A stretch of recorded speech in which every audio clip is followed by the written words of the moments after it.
My name is Sharon Fortney, and I'm the curator of Indigenous Collections and Engagement here at the Museum of Vancouver.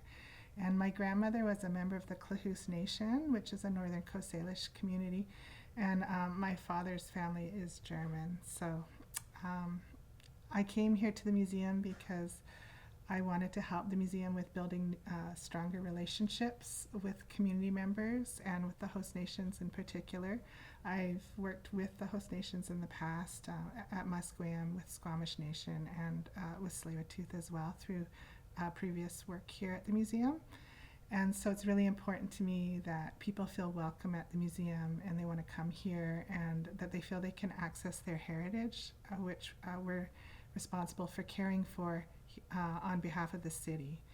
And so reconciliation is a mandate of the museum now, so it should guide all the work that we're doing here with collections. So we have active repatriation policy in the museum because we know and recognize that many of the older pieces that came into the museum did so during a period when communities and individuals were under coercion from the government and missionaries and other people who had come to settle in this area. So we recognize that they're not necessarily here legitimately, and that we need to be open to returning these older belongings to community members. So we work with as many communities as send us requests. So we get requests in writing. Sometimes people come to visit us first just to see what's here. And then one of the things we have to do on our end is make sure that there's no competing claims to the items or belongings that are being requested. And then we do our best to accommodate the requests from communities and to do so in a timely manner. Because there's a lot of fear out there with some museums about repatriation. We don't really have that feeling here. Like our priority is establishing relationships with community members, and we feel even if we did repatriate many of the items that are here in the museum, if we were working closely with communities, then we would just, if we wanted to do an exhibition, we could borrow back what we needed for our exhibitions, because we would be building those relationships with those communities. So it's not really important to us to physically or legally own the belongings that are here, but we are caring for them to the best of our ability while they are here. And we also recognize that we wouldn't be able to repatriate everything that is here, because our records, unfortunately, the older they get, the weaker they get. So we can't always know specifically which community an item came from. So that makes us think a little bit about where we're going in the future, because museums always get offered belongings and artifacts and items for the collections from the public. And so our new policy when it comes to Indigenous collections is to think about, can we recognize what source community did those items come from? And if so, should that donor or vendor, they should be offering those items first to the source community, because many communities are in a period of revitalization, and it's really important to have these older pieces at home where people can study them and make new ones, where children can learn from them. And there's a lot of intellectual property that ties into a lot of these items, which we label artifacts, where people have stories and songs that they go with the items or belongings. And also just not everybody maybe has the right to utilize or to look at certain pieces, so we're cognizant of that too, and we want to be sure that we're dealing with the belongings that are here in a respectful way. So one of our upcoming projects is actually to build a culturally sensitive storage area. So we do have items or belongings here that we know are not something that should be available to everyone, and there is sometimes communities say there's a risk of harm to people coming in contact with certain items. So we have all those items boxed right now, but they're sort of spread throughout the storage area, and so what we want to do is put them in a quiet place where there's less traffic and they won't be disturbed as much until we're maybe able to sort through with communities what should happen to those belongings, and maybe send them all home if we can with the spiritual material. But in terms of collecting moving forward, we're also we want to document revitalization and recovery of cultures. So that's really important to us. There's a lot of beautiful things being made today by contemporary artists that don't have these issues of coercion around acquiring them. So that's where we're looking to in the future, is we're hoping to acquire pieces that speak to what's important to communities today, because no community is static. Everybody's culture changes over time. That's, as an archaeologist, that's why we can study the past, is because things don't stay the same. They change over time. So, and on the table in front of me, there's a lot of beautiful examples of contemporary pieces. So contemporary collecting was started here in the 70s and early 80s, when the museum had a really strong gift shop. So the gift shop worked with contemporary artists, and then using profits from the shop, the museum actually was able to purchase sometimes their pieces for both the main collection and the teaching collection. So one of the artists that had an exhibition in the shop, I believe in the late 70s, was Norman Tate. And he's a northern artist, Nisga'a, and this eagle helmet on the table in front of me belonged to him. And so it's a good example. I pulled it out because it demonstrates working with community members. So Norman sold the helmet into the collection, but he retained the right to use it while he was alive. So he actually borrowed the helmet at one point for a ceremony, and the beak actually was damaged, and he offered to fix it for us. And so it adds to the story of this piece, and it's part of its history now. It gives it a little bit more vibrancy because somebody did wear it, and it speaks to a closer relationship between the museum and community members. So this type of relationship to the collections is something that we would like to see more of, I think, in the future. More living culture in the museum, and not about just storing belongings away from public, because most museums only have 3 to 5% of their collections on exhibition. So one of the first things that I was really trying to do when I came here was make people aware that there is quite a lot of Indigenous belongings back here, and not just from the Vancouver area, but or the province, but from other parts of Canada and the United States. And there's also Indigenous belongings from Australia and other parts of the South Pacific. We have African material here, South American material here. So it's making people aware that these belongings are here in the museum, and that they can come in and access them if they need to. And that we're not opposed to repatriation or to remove something from view if it's not appropriate to be seen.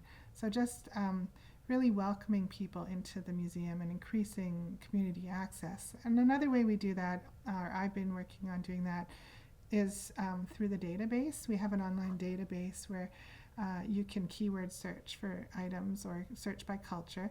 And so I've been doing a lot of work on the database since I got here, because the ethnographic collections had been a little bit neglected in that way. And so I've done a lot of work on standardizing terms so that things come up in a more consistent manner when you search, because if you can't find it in the database, you don't know it's here. So it's actually really important to have good records management in a museum so that you can facilitate access for communities.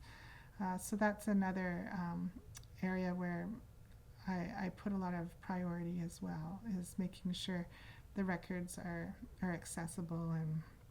And we've been digitizing the British Columbia First Nations material, and we're actually searching for ways to fund digitizing the non-BC First Nations material, because the grants that are available to us actually only allow us to digitize BC collections. So we're trying to find private corporate sponsorship so that we can make collections from Alberta and Ontario and up north available to those communities, at least, via photographs and the database. Other things that we're looking towards documenting are sort of new expressions of traditional art. So printmaking was something that became popular in the 70s as well. And on the table to my left is a print by Stan Green. This spindle whorl design is based on a wooden tool that was in a museum collection that would have been used for spinning wool. So you'll see it's got the central hole, and then there would have been a spindle that went through that, and then the ball of wool would have accumulated on the back side of the whorl part. So these were always beautifully block engraved in the past, and spoke to the people who own them. In the middle, you often find a human figure. This one is flanked by two thunderbirds.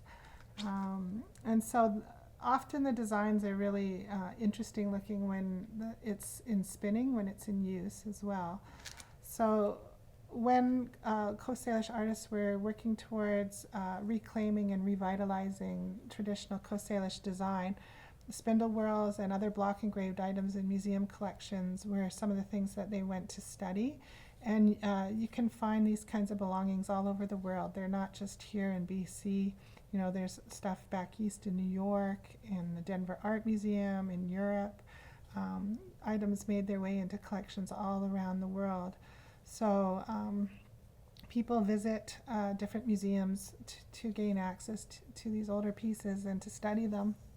And in the 70s, they started to transform them into silkscreen prints. And so Stan Green was one of the first in this area to do this kind of work. And so he's a Semiahmoo and Stalo artist, so a local Coast Salish artist. But Susan Point quickly followed behind him when her name was Susan Sparrow at the time initially. And so she really took this art form into the public eye and made it popular.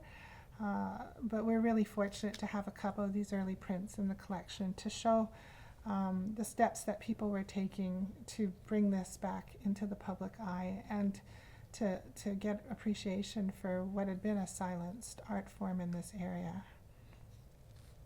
Another recent acquisition on the table in front of me is a print called Resistance, and that's by Andy Everson, and he's a Comox artist, which is a community that's both Kwakwaka'wakw and Coast Salish.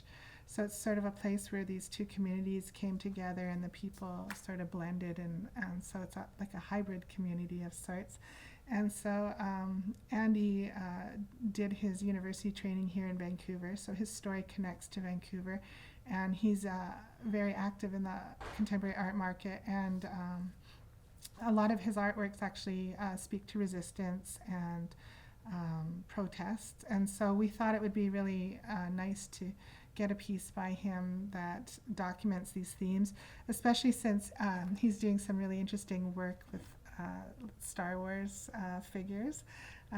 So we got this remarque of his Resistance print, which has a stormtrooper sort of decked out in Chilkat type weaving designs. So it's just part of how we're trying to move the collection in a new direction. And we also have another print by him that's based on the I Don't Know More movement.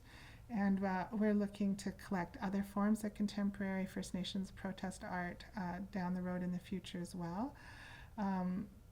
Another area of the collection that we're trying to build is the weaving collection as well. We have a few older pieces in the collection that date possibly to the late 1800s, early 1900s.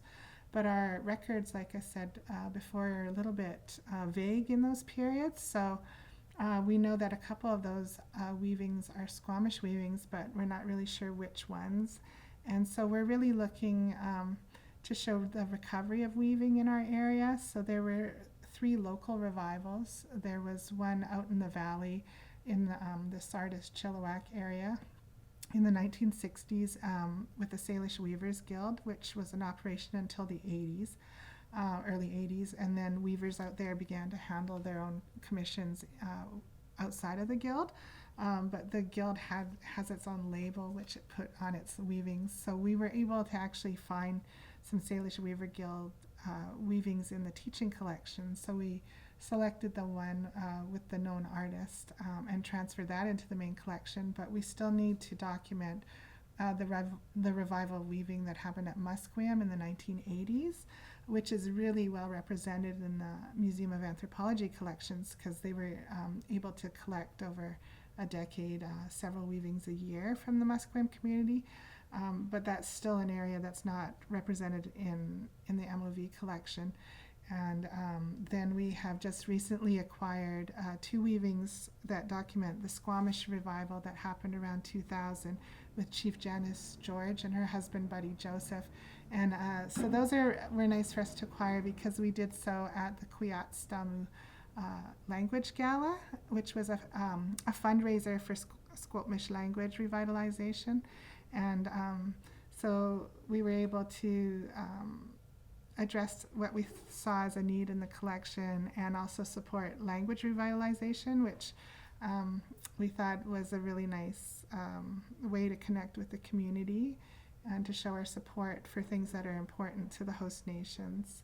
So those are some of the recent initiatives that we've done. We're also working with the host nations on our exhibitions and programming. And so we are always trying to include host nation perspectives in the exhibitions we develop in-house.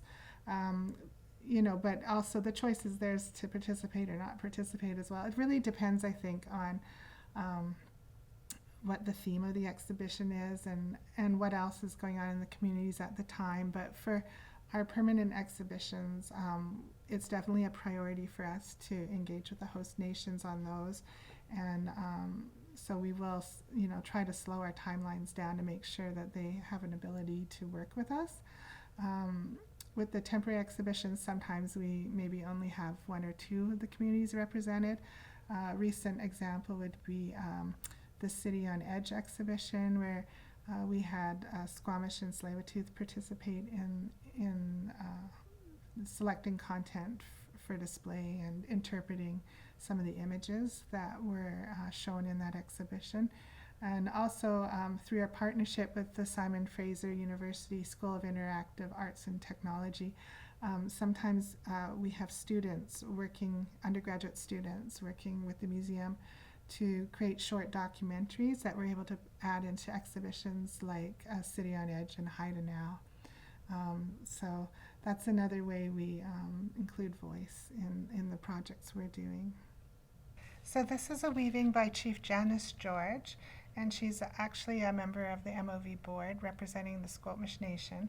And so she and her husband Buddy Joseph were responsible for revitalizing Salish wool weaving in the Squamish community around 2000. And so she's considered a master weaver, and we were extremely fortunate to be able to acquire a weaving by both her and Buddy at the xʷməthkվəy Gala last year. So this filled a wish to document local weaving traditions in recovery. And so this is actually the top of the weaving, and it would be worn like a robe. And so this would be the neckline, and then the fringe would hang down the back and across the front of the wearer. So it's a very beautiful piece with some really beautiful earth tones in it. And then we see like a twine border and the twill weave where you end up with the chevron design in the weaving. So we're just really happy to have something beautiful and contemporary like this to add to the collection and to hopefully showcase in a future exhibition, because when we are thinking about things to acquire for the collection, we're always thinking, will we show it? Like, why are we acquiring it? Because we don't want to acquire pieces just to put them in the storage room and they never come out again. They have to have meaning and be of interest to the people of Vancouver and the other people that visit the exhibitions. And so that's why we're really prioritizing right now contemporary First Nations collections from the host nations communities. In some of those communities, we have fairly well represented in historic or archaeological pieces, but we're really pushing now towards acquiring contemporary expressions of culture. So this is just a beautiful example, and it also fills a gap in local museum collections, because when I'm thinking about things to acquire for the museum, I'm thinking about what's represented in other local collections that I may have worked with, like the Museum of Anthropology collection or the North Vancouver Museum and Archives, or any of the other local collections, because we would prioritize getting a piece that isn't found in any other collection ahead of maybe an artist who's already represented in a neighboring museum. So this border here is twined and has been added onto the edge. The diamond motif is a common one we see in Salish weaving. This portion here, which would go horizontally across the back, is done in a twill weave, which gives you these kind of chevrons in the pattern. And then by using different colored yarns, makes it a more dramatic effect.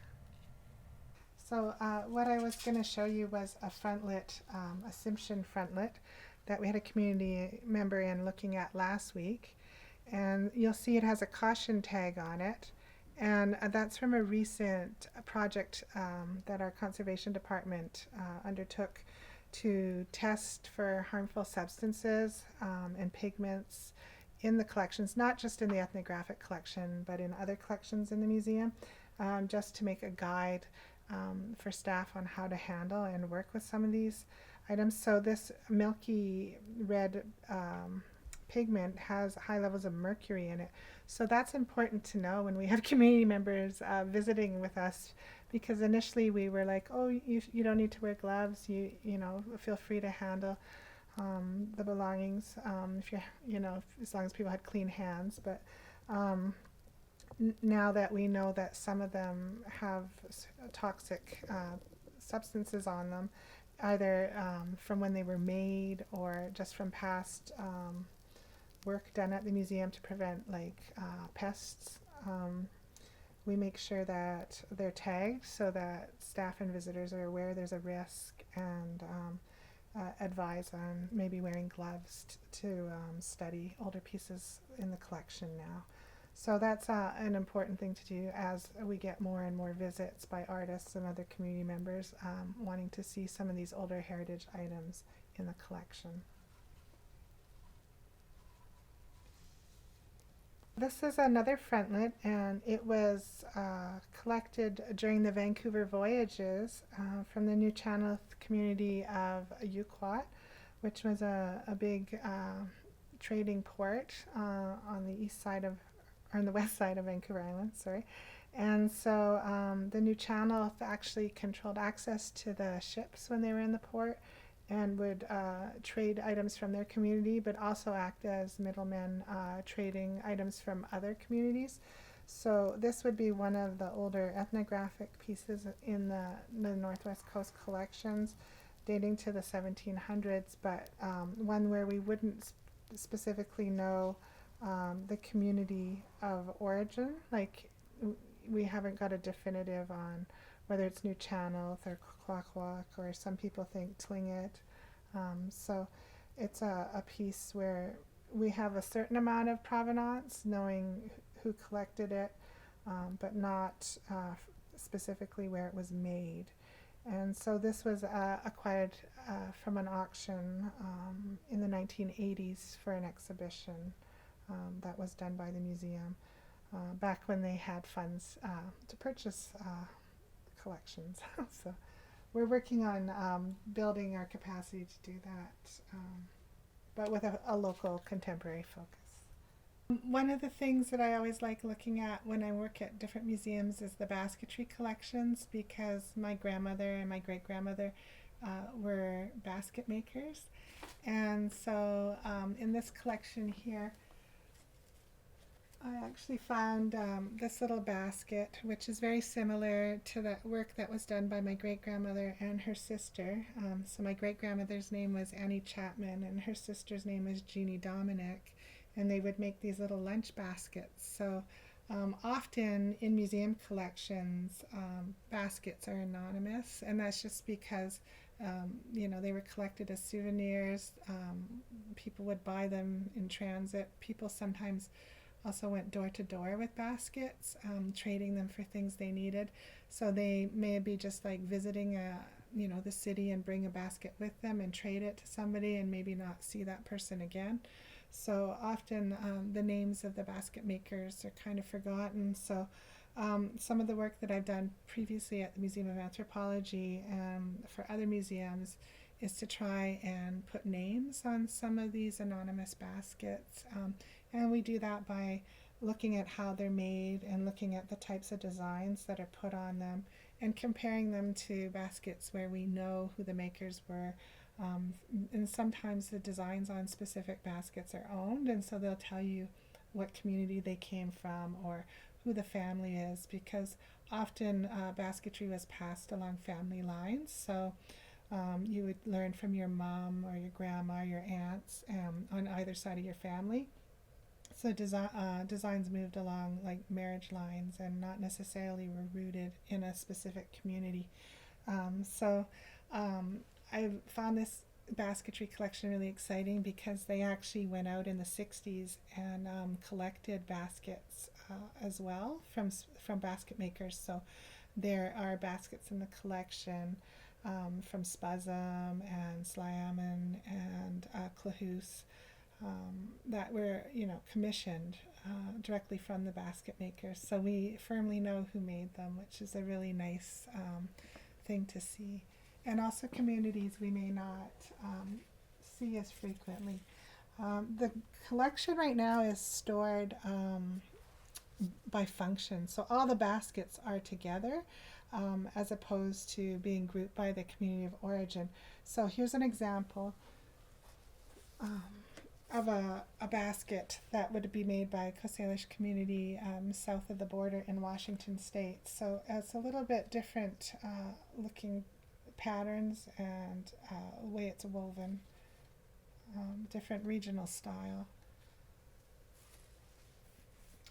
We also see, let's see here, this would be an example of a large Nuu-chah-nulth style basket where it's got cedar bark for the warps and then a grass wefts, and they use aniline dyes sometimes. So they're very light sensitive baskets if they have these colorful pink and blue designs. So we want to store them out of light. And when we're not using this part of storage, we always turn the lights off in the different aisles, just as part of protecting the items that we're caring for. And we may even, because we're in compact storage here, we can even close the aisles so it's all dark. Yeah. And then here's an example of cedar bark, a small cedar bark basket. So different kinds of plant materials produce different effects and different colors and speak to different parts of the coast. So like I said, a plan I have down the road is to potentially sort everything at least into south, central, and northern coast, but more preferably into community of origin, because when people come in to visit us, we need a little bit advance notice to find what they want because it's spread throughout the storage area, whereas if we had it grouped by community of origin, then when people came to visit, we could walk straight to like, oh, this is where the Tsimshian material is, or this is where xʷməthkວəy is. That would make it a lot easier for impromptu visits, whereas now we need a little bit more time to plan the visit out and to pull things and put them on the table, or we might not be able to show people everything they want to see without a little bit of notice right now. We have several older weavings in the collection at MOV as well, and this is one of the older weavings that would have come into the museum sometime in the early 1900s. So I was saying before that our documentation isn't always very strong for that period. So we have 3 older Salish weavings where we know 2 of them are Squamish weavings, but we don't know specifically which 2. So it's a possibility that this weaving comes from the Squamish community, but we can't say so definitively. We have had it tested for fibers, so it does have little mountain goat hairs in the wool, and we had it looked at under electron microscope to see if there's any Salish dog hair in the wool as well, because there used to be a little Salish wool dog that weavers raised and gathered the wool, and they would spin it together with mountain goat and then weave it into ceremonial items. And so if it had been present, that would have told us that the age of this particular weaving might have been like mid-1800s or earlier, because that's about the period when the wool dog went extinct. But unfortunately, we didn't find wool dog in this weaving, although we did find some other interesting plant fibers. And in a few of the other weavings, there were little flecks of feathers in the weavings. So these older ceremonial weavings, the wool was often used was mountain goat hair, sometimes combined with local plants and feathers, and occasionally with the Salish wool dog, although this blanket does not have wool dog in it. You can see the little mountain goat hairs sticking out of the wool. And the patterns were distinctive of different families, so different families had their own designs, and it identified who they were. This would be something that a person of status would wear for ceremony, so they might wear it for spiritual reasons in the longhouse or publicly as well. Often when important people came to visit in Vancouver, you would see the local chiefs and high status people doing like parades where they were wearing their different weavings. There's a lot of archival photographs next door showing that in the archives. So this is an interesting weaving too for the colors that are used. The yellows and pinks are a little bit unusual. And you see 2 shades of pink. Here you're just seeing the one, but up in the close-up, but they would have maybe dyed some of the wool the dark pink, and then as the dye was used up, it faded to this lighter pink, which my friend would refer to as an exhaust dye. And it really brings out that herringbone type pattern in the weaving. And so this is a type of weaving that would have come into the collection in the early 1900s, and just unfortunately our records are not very strong for that period. So we know that the Campbell Johnsons, who were members of the Vancouver Art, Historic and Scientific Association, donated a weaving from the Squamish community in the early 1900s, as well as Mildred Valley Thornton, who was a friend of their daughter's and a local artist. She donated a second Squamish weaving a few years later. We're just not sure which 2 of the weavings in the collection are those 2 weavings. So we just put a note in the catalog records so that, you know, we identify things to the best of our ability. And hopefully, like going down the road, we'll find something on a 3rd weaving, and then maybe it'll help us clarify which is which. So this is a weaving by Buddy Joseph. We previously saw one by his wife, Chief Janis George. So this was a second contemporary weaving that was acquired at the xʷməthkվəy Gala for Squamish language preservation. So this is more of the style of weaving that a man would wear and drape across himself ceremonially.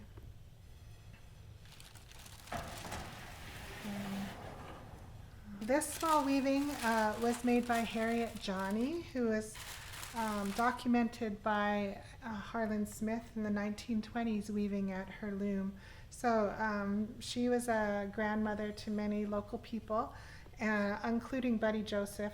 So he and his wife Janis actually made a contemporary robe with a border with this pattern in it, which was on exhibition at the Portland Art Museum a few years back. So often when people come to visit, they ask to see her work, and this is a small weaving, but an important one to the local community. And some people describe it as a sitting blanket, so you would sit on it in the longhouse. This is an example of the Salish Weavers Guild, and you can see that it bears their label in the corner. So the Weavers Guild was active from the mid-1960s to the early 1980s out in the Tsleil-Waututh area. And the weavers out there would get together and dye wool and go home and make small weavings, which they would bring into the guild, and they put the label on it, and it would be used to fill orders internationally. So this was the first local revitalization of weaving in the area, and was the place where the Musqueam weavers actually went to study when they launched their own revival program in the 1980s.